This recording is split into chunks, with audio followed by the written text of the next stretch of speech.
Welcome to the Once Upon an Island podcast. I'm your host, Wesley, and of course, I'm joined by my co-host, Mary. And today we're talking about the premiere of Survivor 43. That's right, we're up to season 43 now, and right out the gate, they're just flying through backstories, Mary.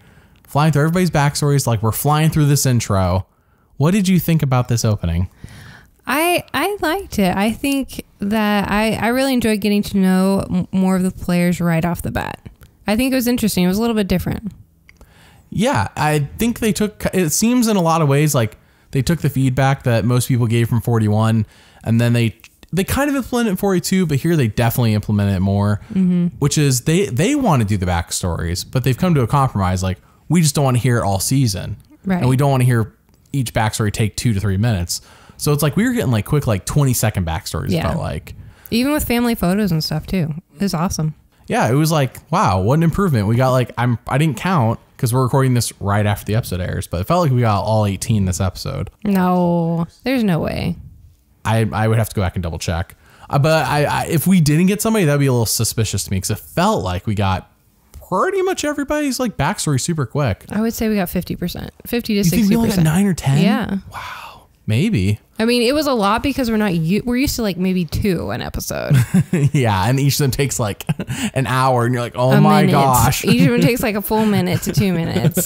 But it feels like an hour. But no, I really liked it. I will say the only thing I think I didn't like about the intro was when Jeff explained the game to us. You know what? I thought about that because I did see this. They posted this a couple days ago, the first 4 minutes. And the first time I saw it, I was like, I mean, come on. But then I was like thinking like, okay, you know what though? Survivor gets so meta. I mean, clearly in this episode, they like referred to Earl winning Survivor Fiji. Right. And they referred to Jonathan Survivor 42 briefly. The game gets so meta that I actually kind of like that they just explained how the game works at the beginning. You know, it's a classic example. Well, this, to me, here's my opinion. You can agree or disagree. Oh, I agree.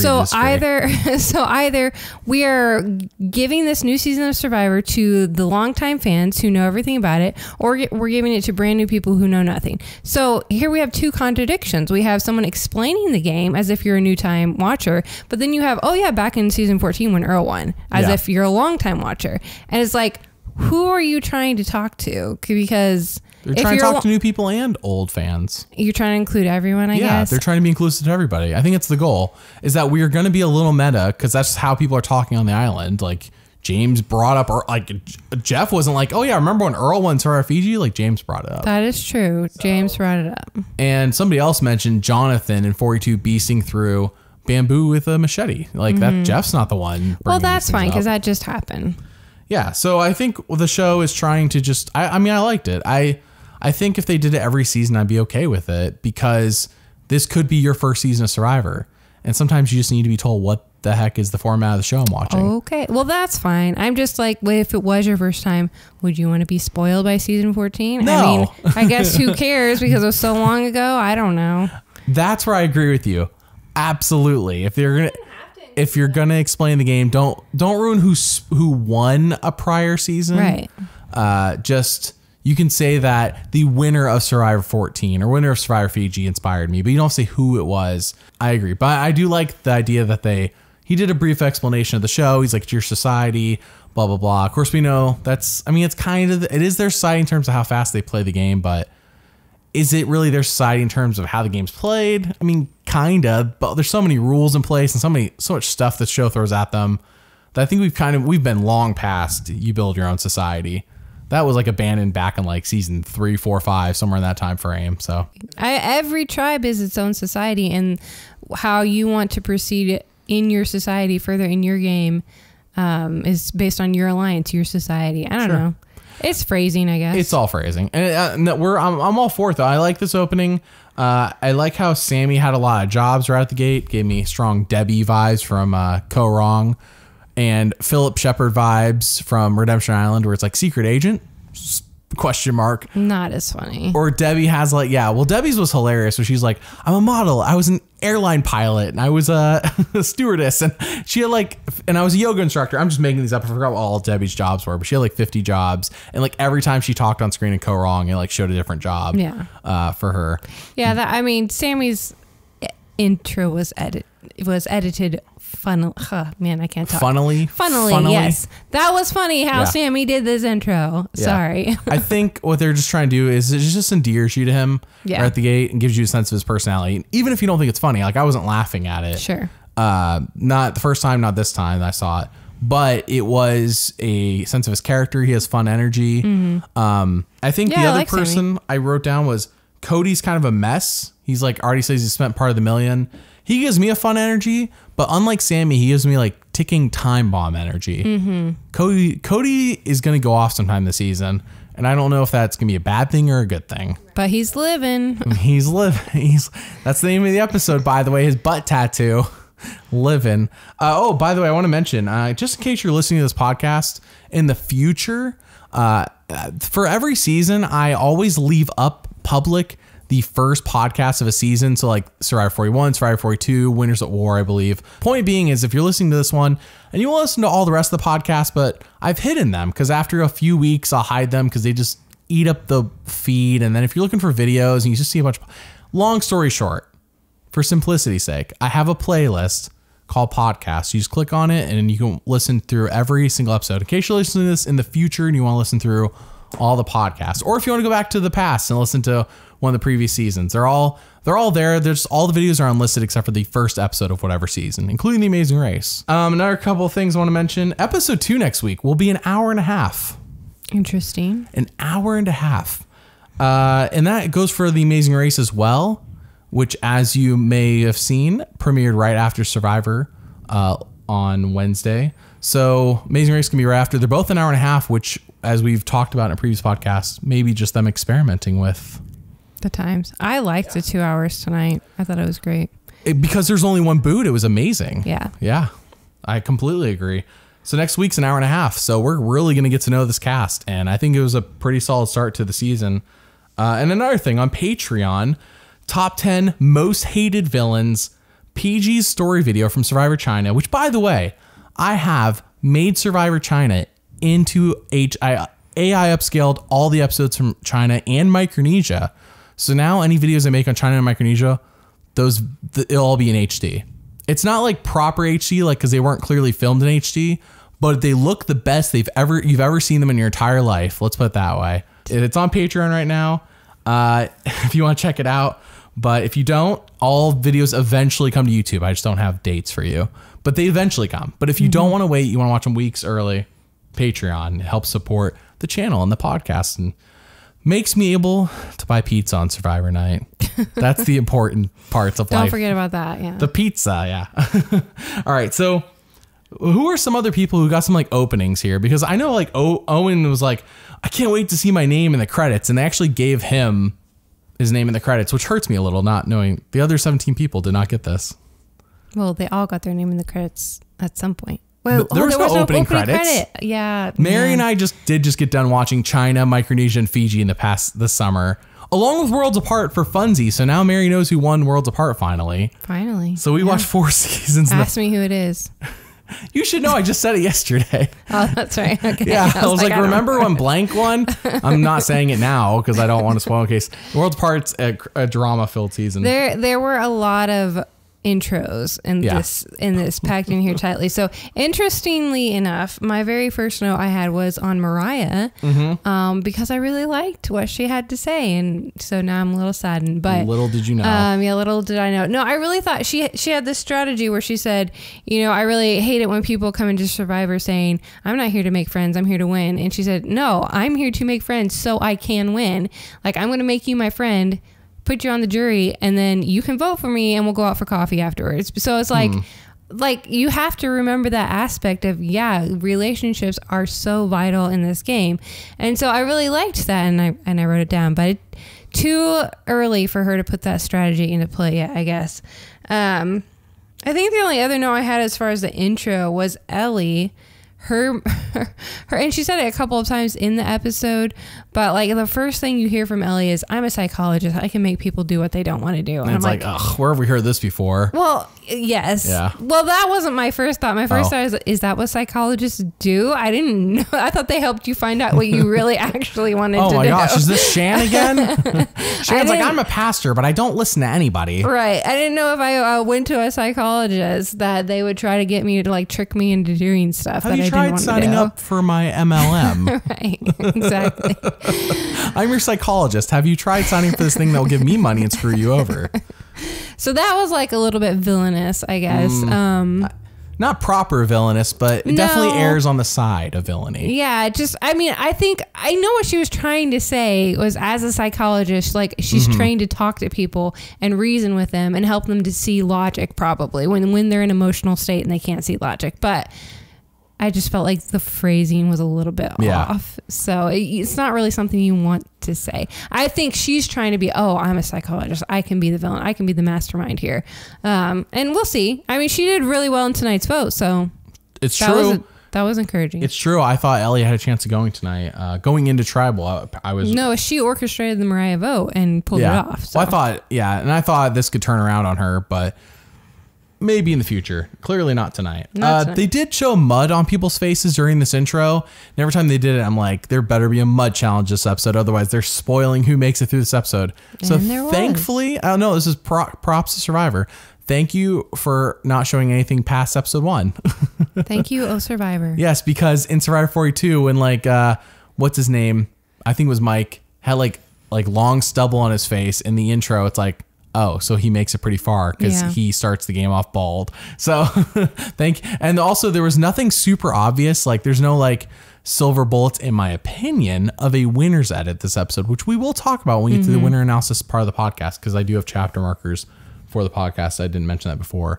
And of course, we're going to be doing a proper in-depth winner analysis tomorrow with a new co-host who you'll meet when we do it. So keep your eyes open. That's going to be on Friday. I'll be releasing that. So I do want to point out. So when people talk to Jeff, so we get the 3 tribes on the beach. We get Vessi, Coco, and Baka, which, by the way, I'm not big into anime, but apparently Baka means like, I don't know, crazy or something. Don't quote me on that. I saw a bunch of people commenting before when the tribe names were released, like, people aren't going to be able to take that tribe seriously because it means something funny in anime. Not inappropriate, just something funny. So no idea. Yeah, me neither. I'm just pointing that out because I'm acknowledging it, not that I understand it. That's what I'm doing. So I want to point out, so James, as we mentioned, got to talk to Jeff and mentioned Earl winning. That was just like that didn't feel like anything significant to me. I will point out that it felt like Janine and Noelle got to explain their backstory to Jeff, while everyone else got to tell their backstory to us, the audience. Janine and Noelle got to explain their backstory to Jeff. And I think in Noelle, and I hope I'm saying these names correctly, I believe in Noelle's situation, she has what's it called? She's a Paralympian. She lost her leg. She's an amputee. Amputee, thank you. That's the word. She's not the first one. I believe Chad in season 9 was the first one. Vanuatu, but he would cover up with like jeans, and then like halfway through episode 1, he's like, all right, everybody, let me show you. It's like he didn't last very long for telling everybody. I feel like hers was earned, and by earned I mean like hers doesn't stand out because of her unique situation, meaning it's in terms of winners that I'm talking. Whereas Janine's felt like, are we just looking for one person from every tribe? Because it was one person from every tribe. We got to talk to Jeff, but Janine's felt like this could have been told to the audience, but instead it was explained to Jeff and with more depth. See, I just took that as someone who's a better storyteller. It's possible. Like some people, you ask them a question, you get 5 paragraphs. Other people, you get 5 words. Yeah. And not saying that James is not a good storyteller. It's just like, how much do you want to open up to Jeff on the beach in front of 18 other people or 17 other people, whatever. Yeah. In the first 3 seconds of Survivor. I just know we got a lot of girl power in this opening episode. And to be fair, they did this on Island of the Idols as well. Like it was like all the hype, like preseason hype, women power. These are the strongest group of women we've ever had. And then Dan comes in the season, and then Tommy wins. And so I guess I spoiled that season. Not that it's a very good season. So it was like, there's a lot of women power in Island of the Idols only for it to be upended. So it doesn't necessarily mean a woman's going to win the season. But there has been in this episode a lot of girl power, girl alliance, blah, blah, blah. Though then again, Yellow Tribe goes to the tribal and then they vote out a girl. And a girl loses. Yeah, I don't think that had anything to do with it. I legitimately just think it was who was telling the story. It just seemed like a consistent trend across the episode. But Well, I also predicted Yellow was going to win immunity and the Archie tribes were going to lose. You did. I didn't know that only one tribe was going to tribal when I said that. So are my predictions going to be correct this season? Apparently I'm shifting from 42 where I called the winner episode 1 and here I'm over here like, oh no, my predictions are no longer accurate. Except I did call, I know we're jumping ahead a little bit. We talked about this on a previous podcast, how there's 3 people in this season from Philadelphia. One got voted out tonight and she was on the Yellow Tribe, Mariah. Well, the other 2 literally said, who are on the Blue Tribe, us Philly people got to stick together. And I'm not quoting word for word, but that's basically what James said. And it's like, yes, that's why you can never do this. You got to separate them on tribes. There's Cody and Gio are both from Hawaii, Honolulu, Hawaii, but they're on different tribes. So why did James and Lindsay get to share a tribe? Why isn't James on like the red tribe or Lindsay on the red tribe? I don't know. Like why are two Philly people in the same tribe? It just immediately gives you an automatic alliance. But people automatically align over other things too. It's not just locations. Why has no one ever been cast from Arizona on Game of Survivor or Alaska? I don't know. Back into that rant.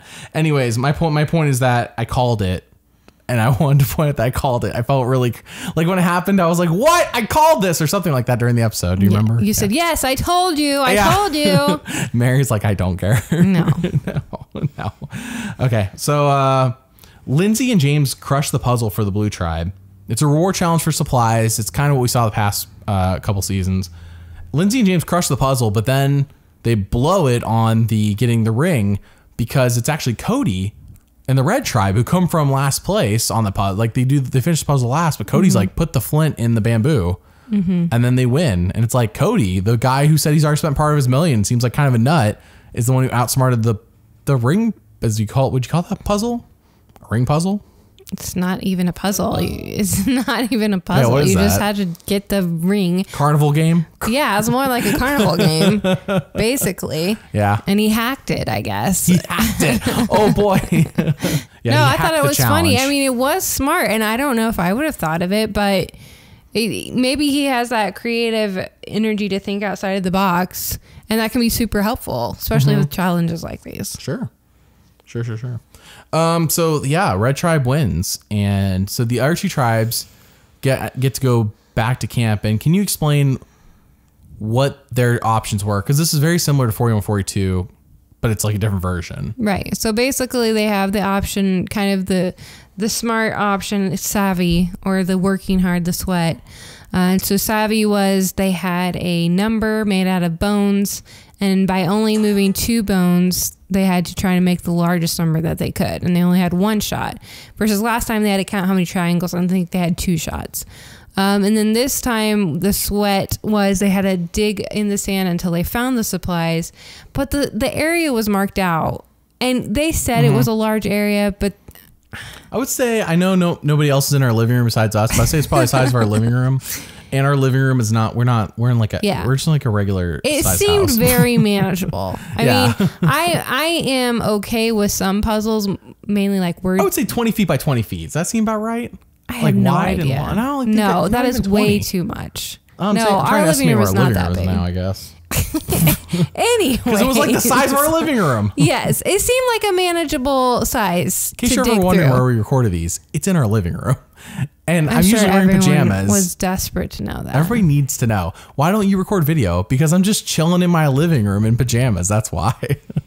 In my jammies. All right, sorry. We are no models. Yeah, let's get back to it. Very manageable amount to of 20 by 20 foot space. It looked like on TV. That big. Anyways, yeah. I mean, unless they dug the hole like 6 feet down, which, to be fair, they had no idea how deep the supplies are going to be. So all they knew is they had 4 hours. I think that was another thing that was different, is that they had to flip the hourglass immediately and then make a decision, versus I think last time they were able to talk and make a decision and then flip the hourglass. But anyways, so that was an interesting twist to it too. I liked that. So one tribe Coco chose sweat, and they wanted to dig, and Baka did savvy. And yeah, the savvy was they had to move 2 bones to get the largest number. I gotta say, sweat was the easier one. Oh, definitely. Last time doing the triangle puzzle, I think, was easier. Well, maybe not. I don't know. This time it seemed like Sweat was easier with this task. With this task, yeah. And I forgot his name. The one who came up with the strategy of using the X. Yeah, Ryan. Yeah. Came up with the strategy of using the X, and we got his backstory then. And that was, I thought, really smart too. And it ended up paying off for him. It could have been somewhere nowhere in near the X, but you know, it worked out. And then Sam, they only had to dig down probably, I would say, what, a foot to get down to their bag? Probably like 2 or 3 feet. It didn't look that deep to me. His it could have been whole 2 arm feet. was down in there. So 2 your feet arm's then. not, about 2 feet. So yeah, they got that really quickly, and Sammy and the Baka tribe, it didn't say how long, but it seemed it did not take them that long. I would say it took them no more than 2 hours. Oh yeah, if that. And that was, again, Sammy coming up. I really like Sammy. He is super smart. I don't know how far he'll make it, but I think he'll make it pretty far. Sammy gives me Xander vibes. Yeah. He gives me strong Xander vibes. Like smart, but too young. Yeah. And will he make it far? Probably. Will he earn the respect of the jury? Well, that is yet to be seen. Right now he's pulling off the I'm 22 card. We'll see if that actually makes a difference or not. Because had he told people he's 19, I agree with him. I've been like, dude, you're really young. Yeah. I mean, 22 is still young, but at least you fit in with the rest. You're closer to the rest of the cast. Because historically, as we've talked about, 25 to 35 is that golden area to be in. But there's no way Sammy could say he's 25. No. Yeah. No.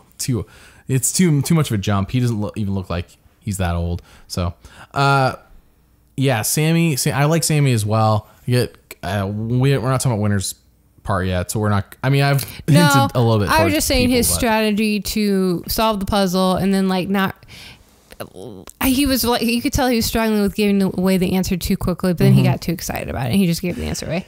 Yeah, which is like it's a mistake, because as I think I said that, like when he said it, I was like, oh, then wait like 3 hours, get to the last hour, and then reveal the correct answer. And I know it's hard to be that patient. I don't know, but because the result's still the same, you're the one that solved the puzzle. Yeah. If it was me, I would want to get it done so I could start working on the shelter. I agree. But we're going off what he said. And he said if he does it too quickly or too fast or whatever, then it looks like it puts the target on his back because he looks super smart. Okay, so if that's your thought process, then you wait to do it, take longer to do it. So if that's the thought process. And he didn't actually solve it. He sparked the idea that solved it. So I do want to point out, and I forgot, I'm kind of skimming through my notes, I guess. Usually I hit them point by point, but we're just, I think this premiere was better than 41's by a mile, not even close. 42, I think to me, it felt a bit better than 42, probably because even though a lot of beats are repeating each other, it just feels different, and we've had more of a gap. After 41, it was like, oh, please just don't screw it up like 41. And 42 did a lot of the similar things and just didn't screw it up in that season the same way. So 43, I think in my opinion, had a stronger start than 41, 42. And it's okay to disagree, but I definitely better than 41. So I want to point out though, okay, so back to the reward challenge, the first one that the blue tribe lost. Even though the red tribe won, even though, the yellow tribe blew it as well, we cut to Lindsay talking about the loss. And sure, you could say it's because blue tribe got to the ring first and Lindsay was the one doing it, but I think that's when it was like that was the first hint for me. It was like, because I've talked about this in the past, like, okay, who do we cut to when something happens? Lindsay in this case. And it's just, I wrote it down here and I was like, okay, we'll see if there's any repeating pattern of this. There is. When the boat comes, cut to Lindsay. What is Lindsay? Lindsay says, I want to make a big move. I don't want to be sitting on the sidelines. Winners make big moves. By the way, I'm paraphrasing. I don't have an exact quote for you here, but I got a lot of strong vibes from Lindsay this episode. A couple other people as well, but Lindsay, that was the first person I wrote down was Lindsay after that loss, because you would think you would have heard from the red tribe, like Cody being like, yeah, I hacked that challenge or whatever. You think you'd got like some sort of fun thing, like we crushed it. No, it's hearing from Lindsay about the loss. But it was like, it wasn't like oh, we lost, we suck. There's like a positive spin and needing to improve. That was the other thing. So even though she doesn't go on the boat, Carly goes on the boat. We hear from Lindsay. Yeah, I did notice that, but that means Carla's a non-factor. Yeah. In comparison to Lindsay, Carla's a non-factor. I know this is how my brain's just like, I watch this stuff 5 days a week and I think about it 5 days a week, and it's just like it's gotten to the point where it's like I can't not think about it. Sure. So. Well, that's interesting. And I'm not saying it's like stroke my ego. I'm just saying this is where my mind's at. Watch Lindsay go home next week. But yeah, exactly. but that doesn't mean I'm always right, because clear as day when I said like halfway through this episode, I'm like, it feels like we got a good edit from the Yellow Tribe for the most part. And I was like, Yellow's winning immunity, Red and Blue are going, because I thought they were doing two tribals. You know why you felt that probably? Why? Because Red and Blue we heard talk about strategy, and Yellow we didn't talk about strategy. Yeah, and it felt like, okay, well, Yellow doesn't need to worry about it yet, because they're going to win immunity. Yeah, exactly. So I'm very much foolable is the word. I can be fooled. What? I know. What a shocker. So I just want to so if I'm right about something, I'm right. But if I'm wrong, I'm wrong. So I'm definitely I'm not right all the time. I'd say probably 50-50. But anyways, so I thought that was interesting because Lindsay multiple times this episode got like, even though we should have heard from someone else, it seemed like we heard from Lindsay instead. So those are like, okay, so I'm my eyes on Lindsay going forward. No, that's a good note. Yeah. Literally referencing Survivor 42. I did point out that when they referenced Jonathan cutting through the bamboo, Vessi and Dwight kind of get the dodo music. Like every time we go at the Red Tribe, it kind of feels like we're getting like dumb music. Like, what a bunch of dummies. They can't do basic things. That's not the music. I'm just making up my own music. But they couldn't, nobody knew about Build a Shelter. We're getting dumb music. Dwight's talking. This is like the first time we're at the Red Camp, even though they won the first challenge. Even though they won the first challenge, we're getting dumb music, like the dodo music. The what a bunch of goofballs music. And it just felt like, that to me, almost eliminates the whole tribe. Good. That doesn't necessarily mean it's the truth. I thought Yellow was winning immunity, so. Well, music can be a big indicator. Honestly, I didn't pay attention that much. I did notice the music at Tribal, and I noticed the music when Graber comes back from the immunity. He's talking about. I'm just gonna call him Mike. Gabler. I keep getting his last name keeps throwing me off. Okay, when Mike comes back from the tribal. The immunity, and is talking about Tribal. There was definitely ominous music there. It was, yeah. Yeah. So, but it was also, I guess, kind of like what you're saying, almost like a cartoon ominous music. So I did notice a couple of those things, but I didn't notice that. So let's go one tribe at a time, and then we'll talk about immunity. So Red Tribe, that's a good point, by the way, that you've made. The Red Tribe, what we see, I think most prominently, in my opinion, is number one, Cody seems like a ticking time bomb. He starts off positive energy, but there's definitely, they picked him because he's a wild card. Yeah. Clearly, out the gate, he's a wild card. But the alliance we see made on the Red Tribe that seems like it's solid is, I hope I'm saying this name correctly, NECA, Jesse, and Cody. They make an alliance. Of course, we don't know if it sticks yet because we haven't gone tribal. But we also get, I believe, there's no girl power shown on this tribe. I think it's briefly mentioned, but it's nothing like girl power on the Red Tribe. We get NECA, Jesse, and Cody making an alliance. Then we cut over to Yellow. Oh, sorry. So that the Red Alliance, that plus Dwight and them getting the Dodo music and Cody being a wild card. And Justine, I thought Justine was going this episode. I was getting Justine screwing up. She makes the fire, goes out. And I'm like, Justine's gone. When you called Yellow Tribe winning, you said, yeah, Yellow Tribe's going to win and Justine's going to go home. See? Thank you, Mary. This is why Mary's here to if I'm right, I'm right. If I'm wrong, I'm wrong. And I was wrong. So that means that all my winner picks this season are going pre-merge, baby. And then 44, I'm going to call the winner in episode 1. It's the trend here. I called the winners at war super early. It took me till after the merge to get 41, and then 42 I called episode 1. So Island of the Idols, I forgot when. It was definitely pre-merge though. Who didn't know Tommy? Tommy's obvious. All right. Anyways. Yeah. Freaking Island of the Idols. All right. That's as far back as the channel goes. So I don't count my other picks before that. Okay. So we get girl power on the other tribes, but not on the Red Tribe. Is there anything else on the Red Tribe you want to talk about before we move on to the Blue Tribe? Nope. Okay. So let's go over the Blue Tribe then. We do get girl power on this tribe between Cassidy, Lindsay, and who is Carla. And we also get those three plus James. That's the Blue Tribe. Yeah, that's the Blue Tribe. I know. Carla, Lindsay, and Cassidy. Plus James. That's what they said. Plus James. Because Philly folk got to stick together. Right. And then the two on the outs then, in that case, I believe would be Gio and Ryan. Yes. That's the way it was presented. And I was like, oh, we're getting clear divisions. Here's how we're going. That's why I thought these people were going tribal tonight. I'm like, Yellow Tribe's the only one that didn't have any clear division. So it made it kind of more fun going into the yellow tribal because I didn't know who was Right. on whose side. So Survivor kind of lucked out a little bit. The fact that yellow didn't talk strategy, I guess, or only Owen was trying, but nobody else cared. Right. Yeah. What did you think about the blue tribe? Anyone stand out on the blue tribe to you? I not necessarily strategically. I will say I really am interested in Ryan and his story and see like how his journey plays out. Was Ryan the one who had cerebral palsy, or am I Yes. thinking of somebody else? Yeah. Well, that's who I'm thinking of. The I hope backstory his went name's so Ryan. fast. Yeah. This is probably the only negative, but it's a negative I can live with. No, that was good. Yeah, it's hard to tell yet. It's so early, but I just am really interested in him.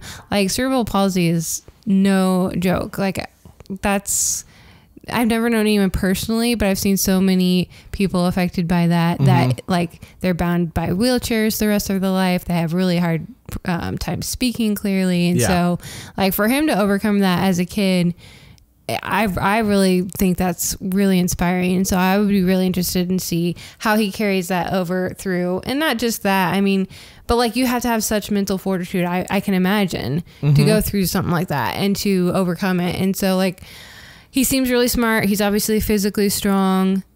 I will see how he does socially, but I'm just interested in seeing him and his character and how he grows throughout the season. Yeah. I know nothing about cerebral palsy. I mean, I know it's something that like, I know it's bad, basically, for lack of better word. Like I know it's bad, and I know it's not something that I don't think it's something. Can you be cured of cerebral palsy? Or is it something you have to just learn to live with? I think you just have to learn to live with it. Okay. Well, I don't want to get too much into that and just sound like a bunch of idiots. That's all I know. So it sounded impressive and looked impressive that he is succeeding despite. So, all right. Moving on. So that's the blue tribe. Though, as I said, the only one stands out to me is Lindsay. And the fact that she overshadowed Carla, I think told me a lot about how important Carla is, because in the preseason press, it seemed a lot like we were getting a lot of Sammy, Jesse, Mariah, ironically enough, and also Carla. Carla kept getting like the confession where she's like, I wouldn't do anything to win Survivor. Actually, yes, I would. But we didn't get that in this episode. But it was like the same confessional spot that she's in this episode. I'm like, so is she going to say that in the show or not? Because that was like, that's like a confessional you think it would be included in the show, especially if you're going to win. You know what I mean? Like, you don't just not include that confessional if you're going to win. Like, that's such a fun confessional for anyone to say. I'm surprised they didn't include it. I wonder if it'll be next episode, because clearly she didn't get voted out this episode. So I don't know. Or maybe this won't include it. Maybe it's just something they did put in the preseason like videos. Because they used it for promos. Yeah. I wouldn't want that to be a trend, though. If you put some preseason promo, it doesn't mean it can't be in the actual episode. Anyways, so with Sammy, Sammy's in the yellow tribe, the Baka tribe. Sammy compares making fire to putting a Shih Tzu in the incinerator. Once again, it wasn't something that made me laugh out loud, but I did find it humorous, and it was entertaining to listen to. Yeah, he is fun. Yes. Yeah. Oh, also with the Dodo music of the Red Tribe. Sorry, we kind of touched upon this. Well, when the Dodo music was playing, they also broke the shelter, made fire, and lost fire in a matter of like, a minute? Yeah, because I'm like, I'm like yelling at Justine or whatever her name is. You have fire. You're going to get burned. Like the fire was about to burn her, but the shelter had just collapsed. When the fire ignited and Justine wasn't looking at Mary, went, ah! I was or something like that. No, I was like, you're going to get burned. There's fire. Come on. Yeah. It was really funny. Red Tribe is getting the, nobody here knows what's going on at it. Though, to be fair, that is not a death nail. Cirie got off the couch in season 12 and was afraid of leaves, as Jeff. True. By the way, Jeff said everyone here got off the couch, and I was like, everyone's Cirie? Yeah. There's a bunch of people that did not look like they sit on couches a lot. Yeah, bunch of models, you would say. No. Everyone's got model good looks. Just more like athletes. Like, I feel like there's a bunch of athletes. I do wish we had a few. I feel like Mike's in such a hard position. So I'm talking about Yellow Tribe now. Mike's in a hard position because he says like most people here are like 20, 30 years younger than him. And I'm like, yeah, I agree. I wish they had a couple more people older like Mike, because I mean, heck, it always makes him he's stick like out. 51, I think. And it's like, he shouldn't seem so ancient. You know what I mean? Yeah. But he seems ancient when he's compared to everyone else in the tribe being like 20s and like early 30s. Yeah. Like, the oldest person on the tribe who isn't on the Yellow Tribe who isn't Mike is, take a guess. And I'll tell you. Well, I have no idea. It is Ellie. She's 31. Oh, wow. Yep. Yeah. Mike is 51. So literally 20 years gap between him and the next oldest person. Ellie does not come across as someone who is an old soul. Yeah. In fact, Ellie gives me strong Sarah from Survivor 41 vibes only because of how she looks. Like, they almost feels like they took, I know you don't remember Sarah 41, it's okay. Anyone who does remember, she looks, sounds, like gives me the same, like they were just trying to recast Sarah from Survivor 41, except this time she doesn't go first. So, success, I guess. No, I think Ellie will go far. Like, out of all the tribes, and I know we probably spent a little bit more time on the Yellow Tribe tonight. Yeah. Because they went to tribal, but I really think that there are some good players. Like, I'm interested to see how Sammy proceeds, because I know he's young, but like I said, he's smart and he's funny. Sure. I think he's going to make good TV. Yeah. I'm interested in Mike because he seems to kind of be like the wild card. He's funny. He's an goofy. intentional wild card too, not like oops. It's like he's like, I'm here to purpose. play and I'm going to play and Yeah. I'm going to do whatever. I'm playing my shot in the dark tonight. Yeah. Goes to tribal, doesn't play. Like, dude, you trying to burn bridges? It's day 3. Yeah. There's also Owen, who he was one of the first notes I had too, just about how he is trying to play this game and nobody wanted to play it yet. And how he should have read his tribe better. He should have read the room. Yeah. And try to stick in with that Kumbaya, because he didn't, and he stuck out and he got a vote. But Thank you, by the way. That's exactly what I was thinking when that happened. I'm like, in one light, it's like, yeah, Owen looks smart because he's trying to make alliances, but at the same time, like, you're not reading the room. Like, nobody else is doing it. You need to fit in. Yeah. It doesn't matter, like, if you're technically on paper correct. If the other 5 people don't want to do it, you need to fit in. So, Well, I think, and you have to try. Like, you have to try those sure, conversations. but you try talking to literally everybody, and Right. everybody shut him down. Right. And when that happens, like, I felt like he just got discouraged and maybe like walked around with a little puppy dog look. Like, I don't know, I wasn't there, but that's what it seemed like after that happened. You saw him talking to people, and then afterwards, anytime you went to the Yellow Tribe, it was like 3 of them over here, Mike over here, and Owen over here. Remember when Janine and Ellie were walking down the beach talking and Owen was behind them, and I'm like, Yeah. is this like a moment where they don't know Owen's with them? But it never It was never acknowledged. It was never acknowledged or capitalized on Yeah. or anything, and it was That kind of was a little bit weird. And I was like, it felt like the show wanted there to be like Owen's here the whole time, but it never happened. So Yeah. I'm a little confused why that was. Yeah. Maybe the conversation was just so important they had to show it, because as I said, I've only seen it the one time, and it was, what? I don't know how long was this? 2-hour episode with commercials, probably closer to an hour and 20. So I don't remember all hour and 20 off the top of my head, but I got notes. But Anyways. my point being is that they felt like they were setting up for like, Owen's listening, but I don't know. He wasn't really included in the conversation, I guess, at the same time. Right. Like, Yeah. almost like bad editing, I guess. But anyways, what I was saying was that we got Sammy, Mike, and Owen, who I think are all characters in some way. Yes. They're going to be a part of the storyline proceeding. But I also think you include Ellie in that, because she was the one that orchestrated the Mariah vote. She seems to be a very strategic player, strong player, and good with relationships. She was kind of on this, well, I guess Janine was the swing vote technically. But anyways, I'm just saying she was kind of in 2 groups here in episode 1. Sure. So I think all 4 of those people, I'm interested in seeing them play and see them progress. And I think might be main characters, as I say, quote unquote, main characters in this story for this season. I would say Mike's a pre-merge boot. Sure. I don't think he'll make it far, but he's a character. If anything, Cody is a massive character who's going to make it to the merge, or he's going to blow up Matt. Like, they're showing so much. Cody's almost like the mouthpiece of the Red Tribe. Yeah. So in a way, it's like, I hope Cody makes it far and doesn't do something stupid, like bad stupid, because it's like a little bit like, oh no, are we about to get a blow up or something? I hope not. I don't know. I mean, now, I mean down the line. So we'll see. Hopefully Cody's just a fun character, and I am misreading, which I'm all for. I'm all for misreading and being surprised, by the way. Yeah. I'd rather every week come on here and be wrong, because if I'm wrong, at least I'm being surprised.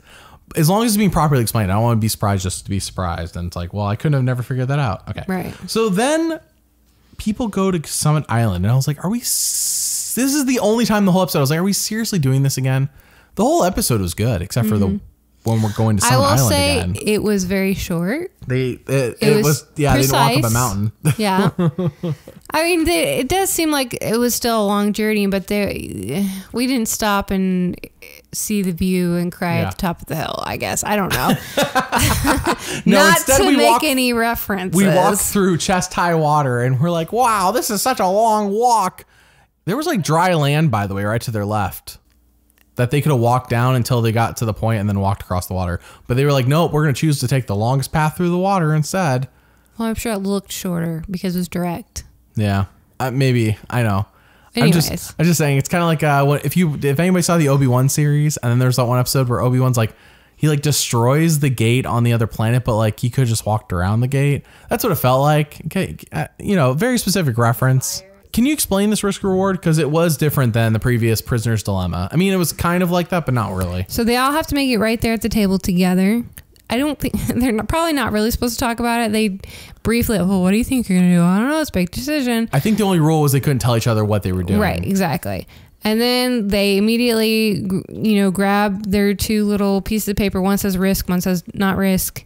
Pick which one they want, lay on the table, and then reveal. If all three risk their vote, they can all three grab from the third bag, but there's only one, so they have a 33% chance. And if two do it, there's two in there, but that's a 50-50. If one does it, there's only one in there, and it is the advantage. Which is why Dwight said he felt like Mike may have been trying to trick him, if I recall, because Mike was maybe, the assumption is if only one person risked, then it's a guaranteed. They got that, I guess that. And we're assuming that 2 tribal idol would have been in every bag. I'm assuming. I could be wrong. I was thinking that if all three did it, they didn't win though. But then why would they have a 3 bag? Basically, if all 3 of them do it, 2 of them lose their vote and 1 gets a 2 tribal idol. Well, I was just saying that it might be because last time, if all 3 or both of them Do the ship wheel. risked it, they just lost their vote. There was Yeah. no advantage. And That's a prisoner's dilemma. I know. In this situation, it was I was thinking there was a scenario where they all 3 lost their vote, but no, only 2 of them, I guess, at most Okay. could lose their vote. Okay. So I would personally would have taken the Carla approach, as we saw. So Dwight and Mike go back to camp. Dwight does not get the 2 tribal idols, I'm going to call it, and Mike does. But the problem here is that so Mike's idol's only good for 2 tribals, and you're doing this in front of 2 other people from 2 different tribes who have no loyalty to you. Right. And so they're going to go to the back to the tribe, go back to the camp, and be like, hey, here's who risked it. Right. And everyone is so willing to share information, which is, by the way, is the smart move. Do not, in this case, do not hide it because that makes people trust you less. Right. Everybody knows what you're doing. Everybody saw 41 and half of 42, I believe. So Dwight gets screwed, says he has no vote. Everyone knows this. So now they got to work around Dwight not having a vote whenever they go to tribal. And then Mike has an idol for 2 tribals. And well, now he has to burn at the next one. So he's only safe the next tribal because Right. he's already gone through one. But the problem is now Dwight like literally says that means Mike has an advantage, and Carla's going to go back to her tribe and be like, Mike or Dwight has an advantage. So even though Dwight didn't get something, there's a target on his back. Right. The only person without a target who got out of this clean was Carla, and I think that was the smart decision. Yeah. Well, I do too, because especially so early in the game, you don't know who your alliances are. They haven't been tested at all yet. And this is the very first time you go.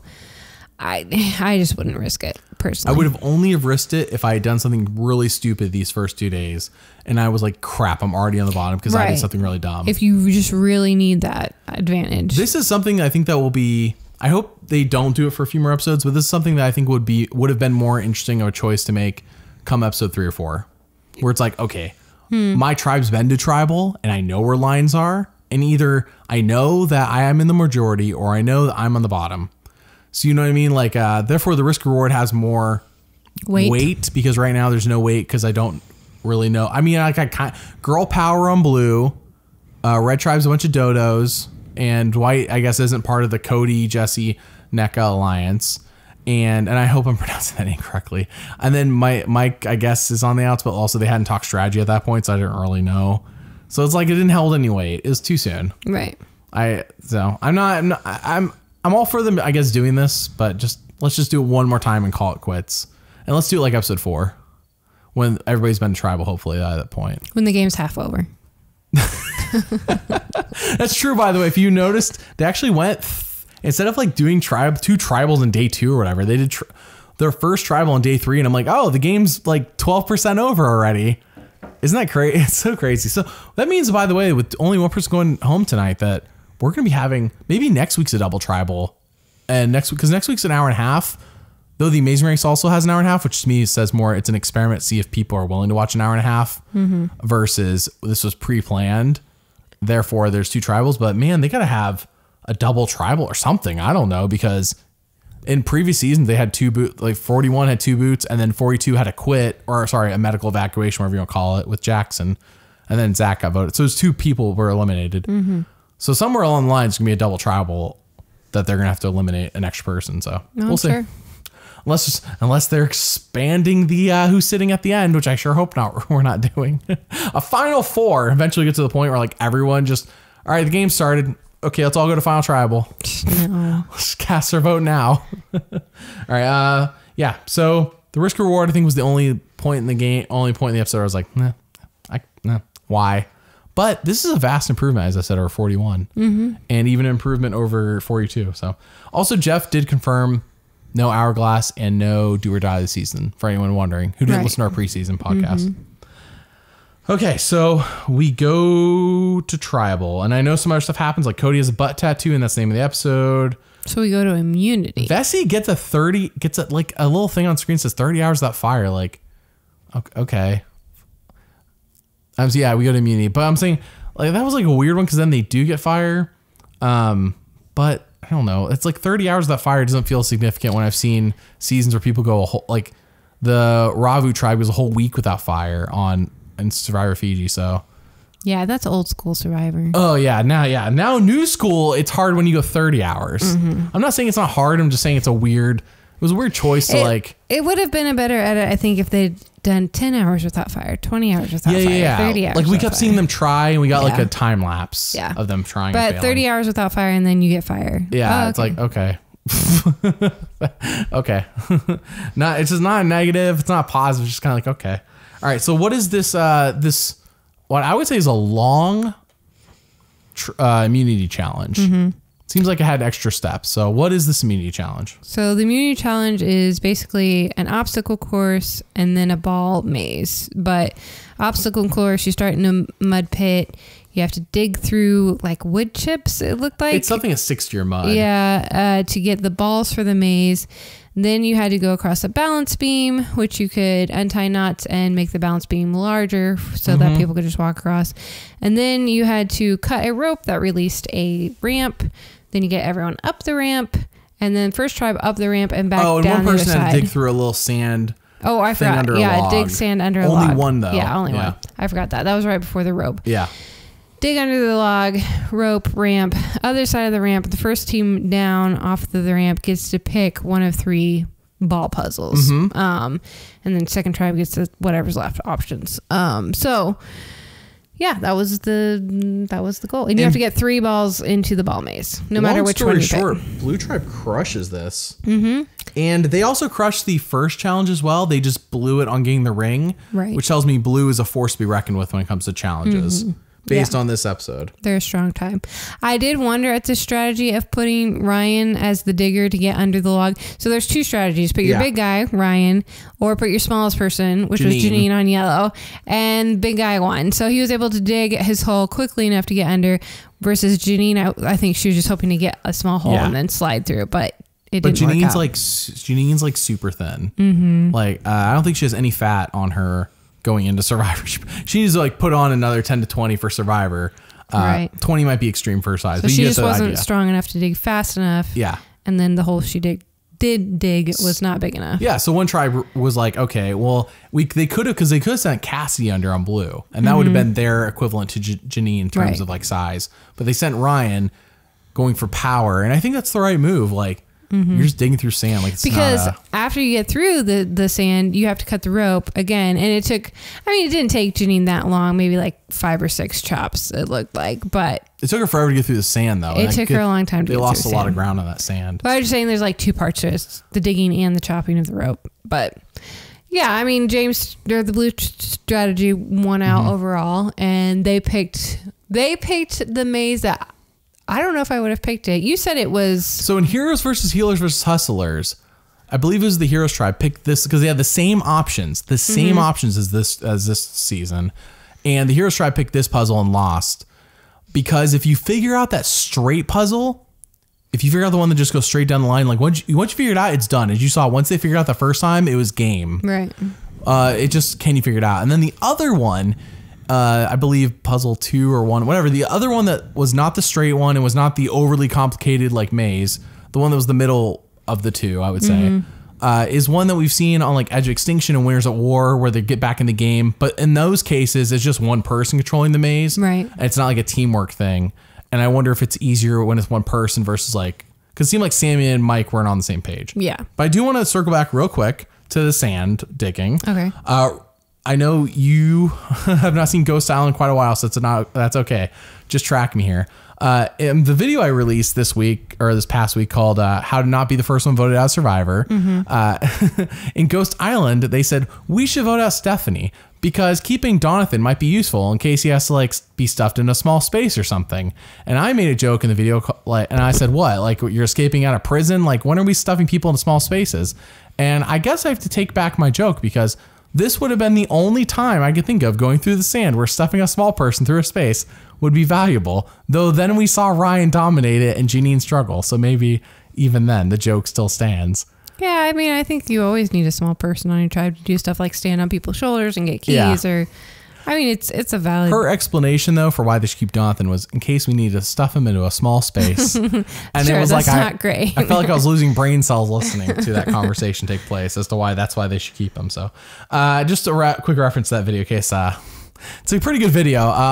It's a video where I lay out the last 10 seasons of why the first boots went and why they went and what lessons can we learn. And man, Mariah, we'll get to it here. Because basically Blue Tribe dominates us. I thought they were going to blow it at the end, but they dominated. Red Tribe figured out that straight puzzle and won, and Mike and Sammy can knock it on the same page. Yeah, and I'm sure that would be really difficult. I mean, the other teams were able to figure it out. I mean, James lost his pants like 3 times, and they still dominated. Yeah. That's how much of a lead Coco had. Right. Well, I mean, at one point, what the Red Tribe did where, like, I forget their names, but... Jesse was standing behind the girl and they were like doing the maze together. Yes. And I feel like that might have actually been better for Mike and Sammy to try just because. Wait, you're saying the girl was in front of Jesse, like Jesse was behind her, like he was guiding her? Yeah, like they were both doing left and right together. Oh. They combined. They only did it one round, but it was like they needed to figure out how much pressure each side needed. Because they were going too fast. Each spot. Yeah, kind of. And they just experimented and then figured out what worked for them. Yeah. And I feel like besides Sammy and Mike, they switched sides once, but nothing really worked. They just couldn't get it together. It felt like, it looked like, according to the show, that Mike was the problem on it. Yeah. But... It could have just been both. Yeah. So it did seem that the ball was dropping on his side every time.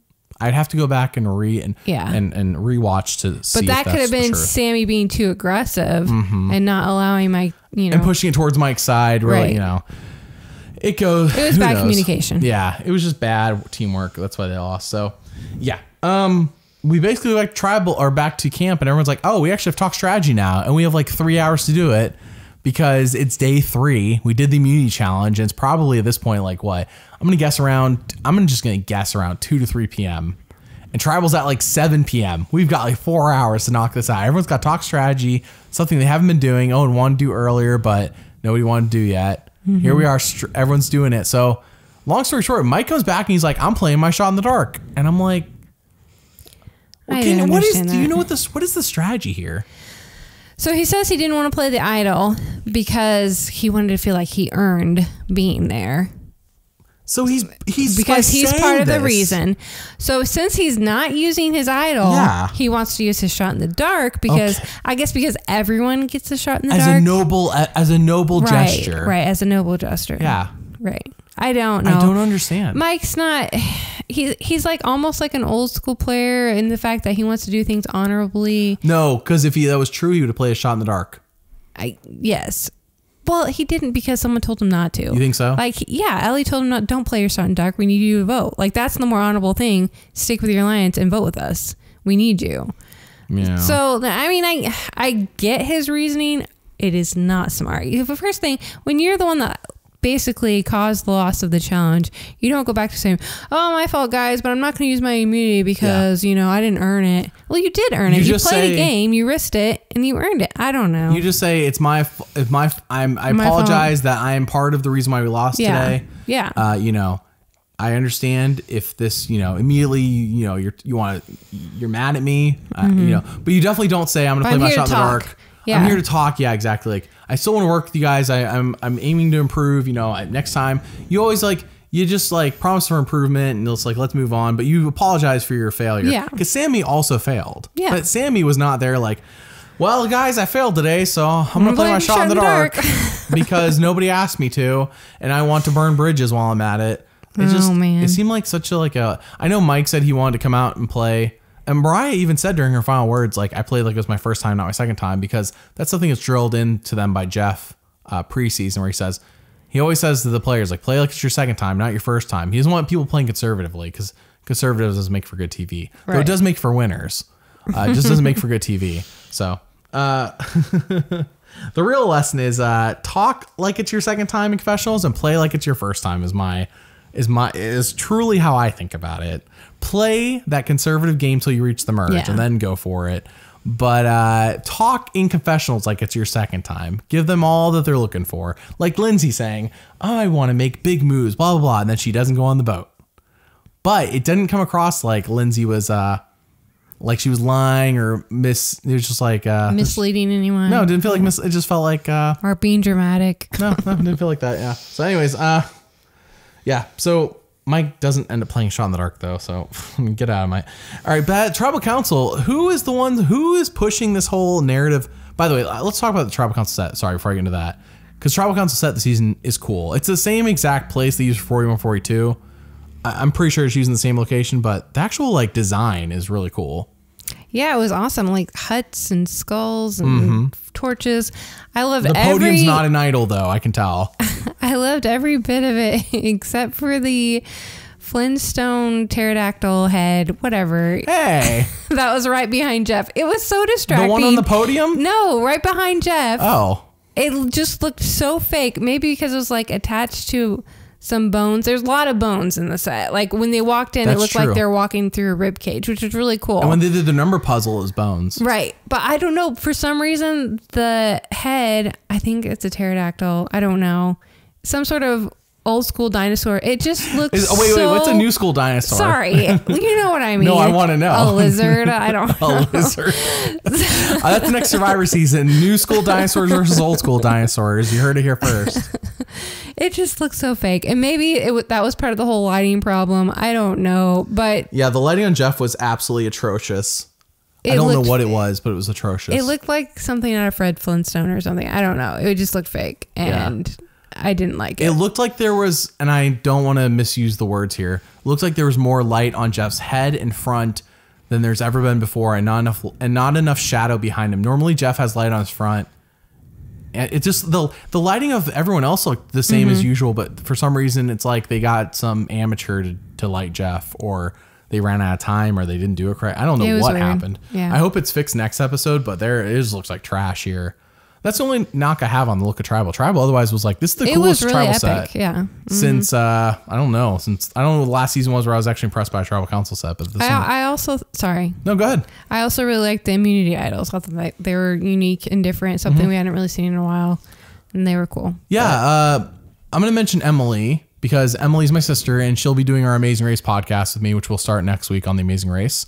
But point being is Emily actually pointed out not only the trash lighting, and Emily does not notice these things, but also she agrees with you about the idols, the tribal idols looking very cool. She liked them. So yeah, I didn't really think much about the tribal idols except that one's man and one's woman. Which, you know, a little. I think it kind of. Yeah, it kind of looks like that. I could be wrong, but. So at Tribal Council though, they're like, who was talking about this is what I want to talk about earlier, the moral victory. Who's talking about? Oh, well, we did our best, and that's all that matters in Survivor. Was that Mariah? Yes. Okay. But also, can we back up just like we can back 30 up anywhere. seconds? 3 seconds. 30 seconds. 30 seconds. When they come into Tribal, Jeff says, Fire's Your Life, and when it's gone, and he asks Owen to finish it, which Owen finishes it. I know he does that sometimes. But then as he's sitting down, Jeff says, hurts every time. Like, he's hurt when he has to snuff the torch. And I'm like, no, he's not. No, you're not. This is new Jeff. Yeah, dude. If you watch any of my Secrets videos or you watch behind the scenes yourself of any of these older seasons, Jeff gets a thrill out of snuffing people's torch. He loves it. I call crap on it. He's just doing the whole, like, it's Grandpa Jeff. Right. Sorry, I just had to mention it. No, thank you for pointing it out. So going into this tribal, I wrote down in my notes, I'm like, it does feel like Mariah or Owen. That's who it feels like they're setting us up for going. And on one hand, I was like, well, I kind of hope it's Owen, because I feel like I haven't really got to know Mariah yet. And Owen going after trying to talk strategy to people and people shutting him down, him not reading the room, would be like, okay, there's why you're the first boot. Mariah, I felt a little bit more unclear, and I think you and I talked briefly after the episode, but before this podcast, that the reason Mariah goes here in a 5-1 vote is because she just is going to be the weakest in challenges, is the presumed, even though in this challenge today she was not the weakest. It was Mike and Janine, and Right. Mariah was never the one to blow it, so I feel like I didn't get the whole story. Yeah, there could have been more to the story. The reason they presented was that she was the weakest. They wanted to keep Owen and Sammy and Mike for challenges. And also just in general, like, camp life. Apparently Mike was really good working around the camp. Mike also had his idol. And like you kept saying, why aren't they voting Mike?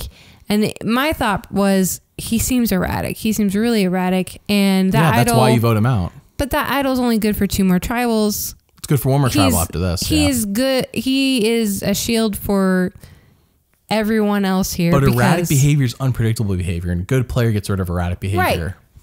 But not yet. Not on the first vote. No, first vote. When he is erratic and has an idol to play and could possibly pull out that idol. I think you go for the easy vote here. No, I think you vote Mike. That's okay. We can agree to disagree. And I would, you know what? You make Mike feel safe and you just vote him out. Not only is he threatening to play a shot in the dark out of left field with no one prompting him to, from what we saw, he also has an idol. The only plus side to Mike in this situation is that he did come back and he was honest with you about what happened at the risk reward. Yeah. And that is one reason Ellie says she wants, I don't know if she actually said that specifically, but I think one reason Ellie wants to keep her alliance with him is she knows she could trust him, even if he is a little bit out there. Sure. I don't know. I just thought that Mariah would have been my vote too. Not just because that they don't all know each other that well. I'm guessing they only had 4 hours to decide this, and they just picked the weakest person on the tribe. So why was Mariah weaker than Janine, say? I don't know. And you know, we don't see every second of the challenge and what happens. Maybe Mariah was super winded after the challenge and had to lay down, and everyone else did work. I don't know. Like, they probably would have shown that if it was important. I don't know. I'm just saying that there might be more to the story, but that was what was presented, was that she was the weakest. Yeah, no, I mean, I feel like the show didn't do enough, weirdly enough, despite from hearing from, I feel like all 18 players, I feel like I didn't get an adequate explanation of why Mariah is the weakest. Like, maybe somebody said it and the show didn't like the way they said it. I don't know. Ellie said it. Somebody else said it. A couple of people said it a couple times. Yeah, maybe I just missed it. Yeah. To be fair, there was so much going on. I'm over here rapidly taking They didn't notes, show it, Oh. but it was said. Yeah. So people are talking about moral victories at Tribal, though, with this immunity challenge. And then Sammy is the voice of reason. He's like, I don't want moral victories. And it's like, yeah, exactly. Because, okay, Mariah, you were voted out first. Enjoy your moral victory, I guess, as the rest of us are trying to win the $1 million. You know, because she was one of the, like, oh, yeah, the moral victory. Yeah. And it's like Sammy and Owen were both like, no, I'm good. I've had enough. Owen's like, I've had enough moral victories in my life. Yeah, that was I'm sure it's not how it came I've across. had too many moral victories. Yeah. That's how it came across. I'm sure he's just making a joke, but it definitely came across a little bit like, I've had too many moral victories in my life. Time for me to get a real victory. I don't know. But Sammy's the voice of reason in that situation. Sammy's definitely going to be going far. Is everything we see. At least at minimum the merge. So, all right. So Mariah's voted at 5-1. Said she played like it was her first time, not her second time. And then we saw next time in Survivor, basically Cody decides he wants to jump off a rock into the ocean. People are like, voting on Cody? Yeah, we're voting on Cody. And I'm like, okay, Cody's safe next week. Right. Good to know. Thank you for letting me know, Survivor, who has edit immunity. The edit has given them immunity because I know they're not going now. So now Cody's going home because you have the Wesley curse. Oh, that's true. If that could be, you know what? I was all over the edit last season. I was like, this it was super predictable. And as I've said before, I believe there's a lot of re-edits done to 42 in response to 41, and it may have just been playing it safe in 42, and therefore it was more predictable as a result. Just a guess, though. I have no idea. But here, they've had time, and I think they've taken feedback, and I think this is a solid premiere. So, I agree. Starting next week, we'll talk about TV ratings. Obviously, I don't have any TV ratings for you because I'm recording this right after 43 aired. So we will draw comparisons between the viewership of Survivor 41, 42 to 43 to see how it fares. I'm hoping it has better viewership than 41, 42, but we shall see. I do not know. Also, if you look at the casting website, it only says it's casting 45. I talked about this preseason, but I sure hope that means 46 is a returnee and not that they're only filming a 45. Yeah, that would be good. Yep. Better than well, it'd be not good if there's a filming. 46 being returnee, not, and yeah. So anyways, a couple of things I want to throw out there before we get into our shortened winner analysis this week, because we'll have a full-blown winner analysis tomorrow with a new co-host. And the new co-host, by the way, is not because Mary's fired or anything. Mary just has her job. She works at a high school, and she does more days of the week now. So she has less time to podcast. Has increased, yes. Yeah, her workload's increased, so we had to decrease her podcast load. Long story short. So yeah, okay. Let's get into our winner picks, and we're gonna do our top 3 based on the information we have from one episode. So I'll start with you, Mary. Who is your first? These are your top 3. Who are you looking at? I'm looking at Ellie. And why are you looking at Ellie? Mainly just because she orchestrated the Mariah vote. She seems to be fairly good in her alliances and is somewhat strong in challenges. So that's what I've got my eye on. And we've heard from her several times tonight. And again, probably just because Yellow Tribe went, but that's just my gut right now. Okay. Well, my first one, and this is in no particular order, by the way, Sammy. I mean, if Sammy wins, that would be really cool because he did get a lot of like, I'm going to win or I'm trying to win and blah, blah, blah. And it'd be like, oh, this is like a very obvious winner's at it if that's the truth. I don't think it is. I'm keeping my eye on Sammy because I don't want to eliminate him just because I think he's a red herring. He didn't get the lion to lamb, ostrich to pigeon or whatever. Omer's what like in 42 was a red herring based off of Erica's. However, no one this season gave their lion to lamb production prodded story. So, I'm not eliminating anybody in that sense, but Sammy, I have my eye on him. We'll see how he does. We'll see how he connects with people. But he wasn't a target, but really that doesn't mean much right now. We'll see how it comes to the merge. So who's your second person? My second person is Ryan, and strictly just based on calm, confident, smart, and strong in challenges. Sure. Yeah, and he was, I mean, to be fair, pretty much everyone in this episode got their screen time. Some people got more than others. I think Sammy and Cody got more than others. Yeah. But I don't have the confessional count in front of me yet, but yeah.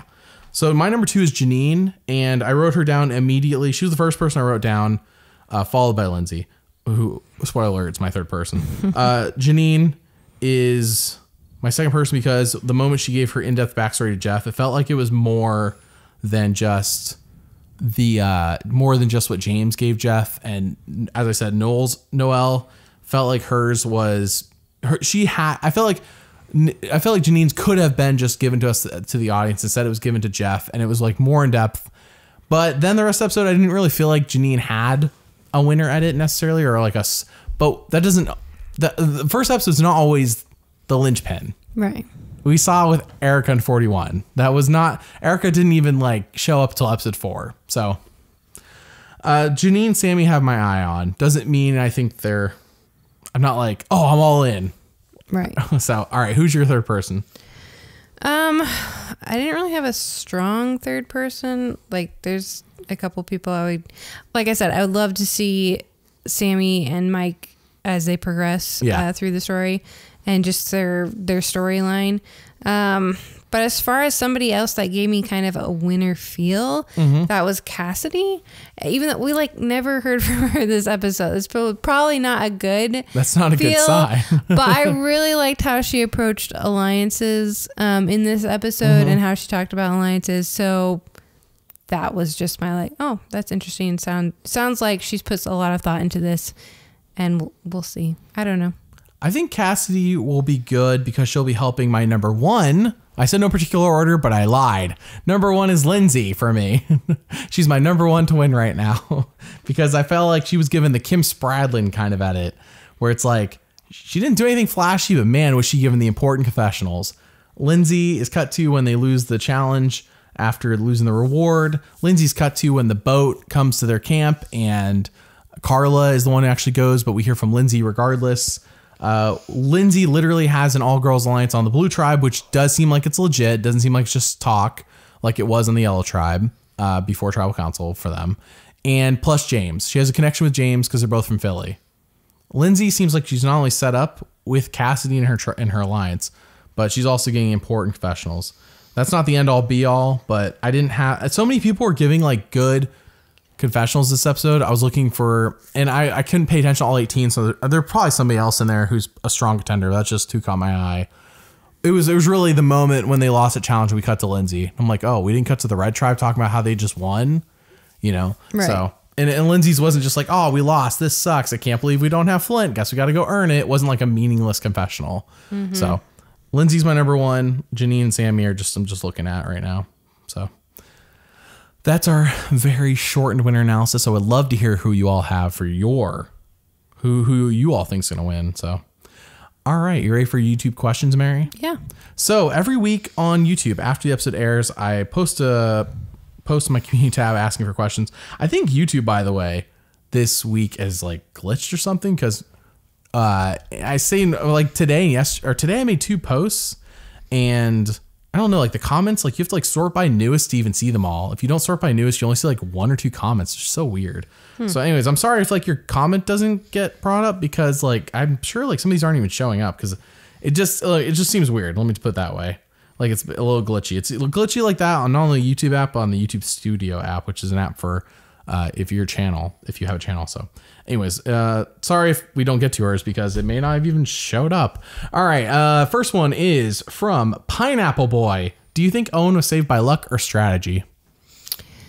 I think tonight was a little bit more of luck, not strategy. They wanted to keep the strongest player, and he was one of the stronger players. So strategically, I don't think he did anything necessarily to save himself. Except he didn't botch the challenge.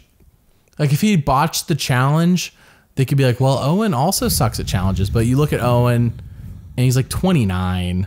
He's in that prime age. He looks like he'd be good for a future challenges. That's what they're talking about. They're talking about who's going to be good in future challenges, I guess. Yeah, but did he consciously make a choice to win the challenge versus consciously making a choice to not win the challenge? Well, what I'm saying is that we saw Mike and Sammy blow it at the end. We saw Janine struggle in the sand, but Owen was not one of the people who blew any part of the challenge that we saw. Right. Yeah. I know, but neither did Mariah. But the question is, was it luck or strategy? Yeah. No, I'm agreeing with you. Okay. I'm agreeing with you. Sorry. I'm not disagreeing. I'm just I'm saying you just look at both of them and you don't even have to talk to them and you could told me, okay, well, this person's better at challenges. I'm all right. Yeah. Is that all that matters? I guess in episode 1 it is. So, all right, next question's from SR5RG2. Which tribe do you think the winner is on? For me, the Blue Tribe. Coco. I believe Coco has the winner. Also because they dominated these 2 challenges and it's always good to just be dominating challenges. You want to go to a tribal or 2 to see where everybody's at. But winning a bunch of challenges, less tribals you got to go to, the better sometimes. So see, I'm going to say yellow because often the winner comes from a tribe that gets defeated a lot and rises from the ashes. Underdog. So, underdog, yeah. It's not a bad point. It could be like Sammy or Ellie, like you said. So, all right. Next question is from Gannon DeCannon. Did people actually like it? Did you like it, Mary, the premiere? Yeah.